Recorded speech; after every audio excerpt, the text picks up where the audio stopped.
Ikuzo. I mean, I hope I'm not going to say anything dreadful on this, but I mean, but I have to be careful when you're being interviewed now, because you could make a slip that could be politically incorrect in some way, and you can be. Do you understand about being cancelled?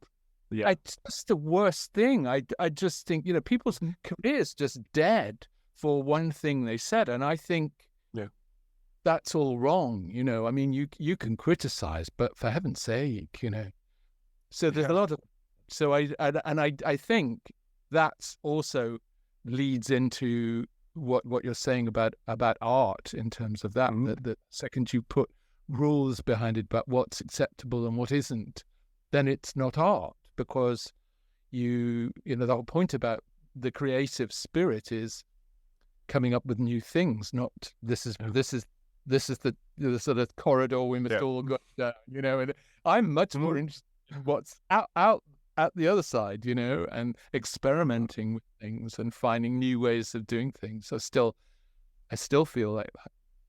Yeah, you can. Well, it's basically becoming equal, propaganda and media. So modern media and art, films and everything, either left or right, it's all the same. But that's right. Can I tell you one negative legacy of Allo Allo? Yeah, you tell me what you think about it.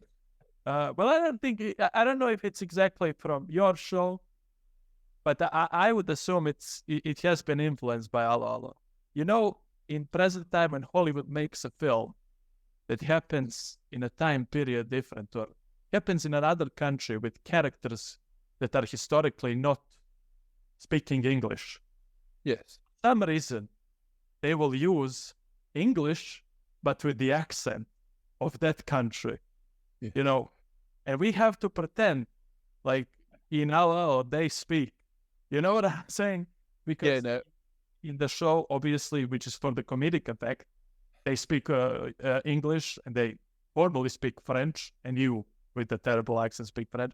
But when you put it in a historical film that's supposed to be serious, and some guy with a full British accent now tries with French or Italian or something, like we already informally agreed that you're not speaking the language. Why the fuck are you trying to speak with accent?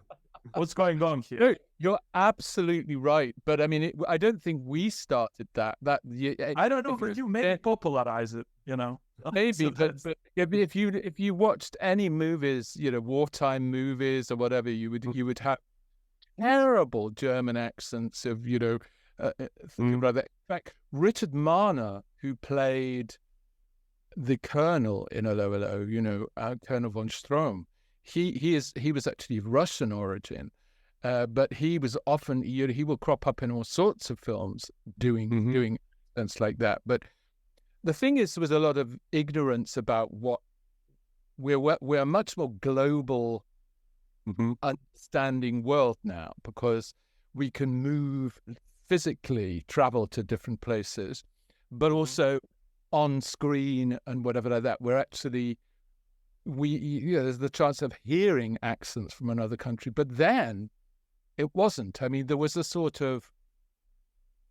an Irish accent that you did, and if you go to Ireland, whether you're in the south or in the north, it's a huge difference. But also within England itself, there's so many different accents within England, I mean, so many. We're not a big country, I mean, you can just go, I live now in Liverpool, which has a very, very strong accent, but it's only 35 miles from Manchester, and that has a completely different accent. So, there's no such thing as, they used to call it, which is kind of what I do, which they called it Southern British Standard. Now, I'm actually not from the south of Britain, I'm from the Midlands, but when I grew up at school, everybody spoke with what was called, BBC English is another one, which is like quite focused, which people would say was, people thought I'd gone to public school and I was from a very rich background, because I've developed quite a kind of posh accent, not deliberately, it just comes from acting, and it's neutral, so I can move into other accents from that. But if you are a very strong accent originally as an actor, it's difficult to move. It's more difficult to move around. But I think I understand why it's annoying to you, because it's patronizing. It's very patronizing. And it also, I have to say, within Allo Allo, the different accents made no sense anyway. And every now and then someone will bring this up, because if you look at Allo Allo, the French understand the Germans understand the French, but neither understand the English. Yeah. So there's no logic to that. And every now and then someone would say that, and David Croft would say, do you understand the expression, it's a can of worms? That's a British expression, like something you don't want to go, Yeah. So it's working fine, let's not go with it. And because the two British airmen would always go, what did you say, LB? Frankly, that's it. And but those are also my accent is very much, it's a comment not on the French or any of the other ones. It's about how bad English people, British people generally are at speaking foreign languages. And the reason is because we can mostly be, understood elsewhere. It's I would say Spanish, English, and obviously Chinese are the ones that the most people get. But I mean, so you pay me a great compliment by speaking to me in my native language, but I could possibly pick up and start.